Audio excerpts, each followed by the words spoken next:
అందరికీ నమస్కారం అండి. పోలీ పాడ్యమి సులభంగా చేసుకునే పూజా విధానం, అలాగే ఈరోజు ఎన్ని వత్తులను వదలాలి, ఈరోజు నాన్ వెజ్ తినొచ్చా, అలాగే అరటి డొప్పలు లేకపోతే ఏం చేయాలి, 365 వత్తులను ఇవాళ వెలిగించవచ్చా, దీపాలను ఏ సమయంలో వదలాలి, అలాగే తులసి కోట లేని వాళ్ళు ఎలా పూజ చేసుకోవాలి, వాటన్నిటిని గురించి ఈ వీడియోలో అయితే మనం తెలుసుకుందాము. పోలీ పాడ్యమి రోజున దీపాలు నదులలో గాని బావుల దగ్గర గాని వదులుతారు.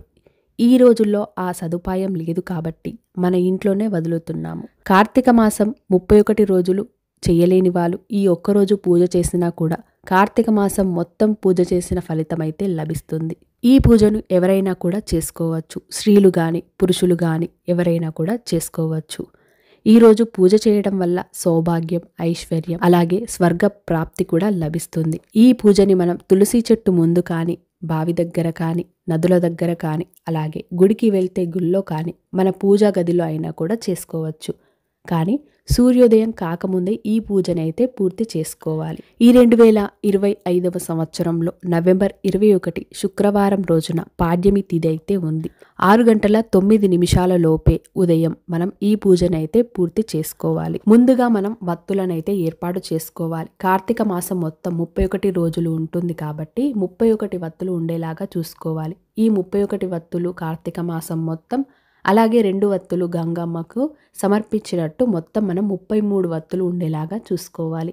దీనికోసం మనం దూదిని తీసుకొని 33 వత్తులైనా చేసుకోవచ్చు. లేదంటే పువ్వత్తులను తీసుకొని 11, 11, 11 ఇలా పెట్టుకొని 11 వత్తులకు దారం పెట్టి 3 తయారు చేసుకున్న తర్వాత మూడిటికి కలిపి ఒక వత్తిలాగా తయారు చేసుకోవాలి. ఇలా 33 వత్తులు ఉండేలాగా చూసుకోవాలి. ఈ వత్తులను ముందు రోజే రాత్రి నూనెలో నానపెట్టుకోవాలి.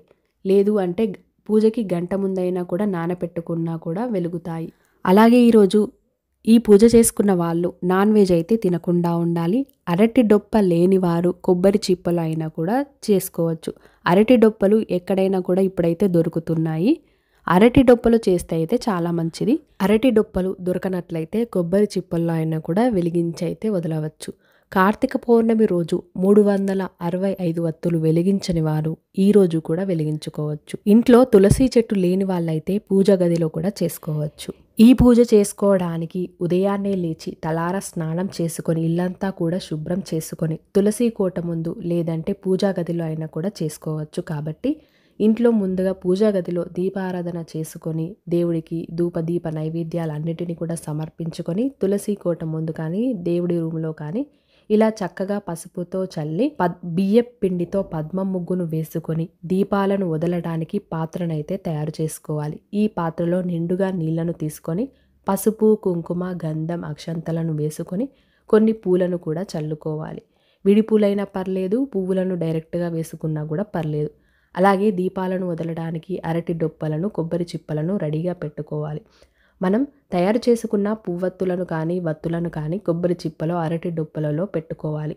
నూనె ఎక్కువగా లేకుండా చూసుకోవాలి. నూనె వత్తులలో ఎక్కువగా ఉన్నట్లయితే దీపాలు మునిగిపోతాయి. అందువల్ల నూనె ఎక్కువగా ఉండకుండా చూసుకోవాలి. మొదటగా మనం ఏ పూజ చేస్తున్నా వినాయకుడికి పూజ చేయాలి కాబట్టి వినాయకుడికి మొక్కాలి. ఆ తర్వాత కార్తీక దామోదరునికి కూడా మొక్కుకొని మన మనస్సులో ఏ కోరిక ఉన్నా, ఏ బాధ ఉన్నా కూడా ఆ కోరికను కోరుకొని ఆ వత్తులనైతే వెలిగించుకోవాలి. ఆ తర్వాత నైవేద్యాన్ని సమర్పించి హారతిని కూడా సమర్పించుకోవాలి. ఎప్పుడైనా పాత్రలో పెట్టి కూడా దీపాలనైతే వెలిగించకూడదు. ముందుగా దీపాలను వెలిగించుకొని మన కోరిక కోరుకొని ఆ తర్వాత ఆ డొప్పను నీళ్లలో వదులుతూ 3 సార్లు ముందుకైతే అనాలి.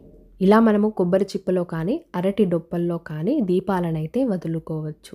ఇలా వదిలిన తర్వాత తప్పకుండా చేతిలోకి కొన్ని అక్షంతలను తీసుకొని పోలి వ్రత కథ అయితే చదువుకోవాలి. పోలి ఎందుకు ఈ పూజ చేసుకుంది, ఏ విధంగా చేసుకుంది, వాటన్నిటిని గురించి ఆ కథలో అయితే ఉంటుంది. తప్పనిసరిగా ఆ కథనైతే చదువుకోవాలి. ఆ కథను చదువుకున్న తర్వాత అక్షంతలనైతే దీపాల దగ్గర అయితే వేసుకోవాలి. ఇలా మనం పోలీ పాడ్యమి రోజున సులభంగా అయితే పూజ చేసుకోవచ్చు. సమయం లేని వాళ్ళు అయితే ఇలా చేసుకోవచ్చు. ఉదయాన్నే సూర్యోదయానికి ముందే అంటే 6:09 ముందే ఈ పూజ అయితే పూర్తయిపోవాలి. పోలీ పాడ్యమి రోజున పూజ చేసుకోవడం వలన ఐశ్వర్యం, అలాగే ఆర్థిక సమస్యలన్నీ కూడా తొలగి స్వర్గ ప్రాప్తి అయితే లభిస్తుంది. కార్తీక మాసం మొత్తం చేయని వాళ్ళు ఈ ఒక్కరోజు చేసినా కూడా కార్తీక మాసం మొత్తం చేసిన ఫలితం అయితే లభిస్తుంది. ఇంతటితో పూజ పూర్తయిపోయినట్టే. ఇలా మొత్తం పూజ పూర్తయిపోయిన తర్వాత ఆ వత్తులు కాలిపోయిన తర్వాత ఆ వత్తులను ఆ నీటిలోనే వదలాలి. ఈ నీటిని మనం ఎవరు తొక్కని ప్రదేశంలో మాత్రమే వేయాలి. ఎవరు తొక్కకుండా కూడా చూసుకోవాలి. ఈ వీడియో మీకు నచ్చినట్లయితే తప్పకుండా మీ యొక్క లైక్తో నాకు సపోర్ట్ని తెలియజేసి మరిన్ని మంచి వీడియోస్ కోసం మన ఛానల్ని సబ్స్క్రైబ్ చేసుకొని పక్కన ఉన్న బెల్ ఐకాన్ని కూడా క్లిక్ చేయండి. ధన్యవాదములు.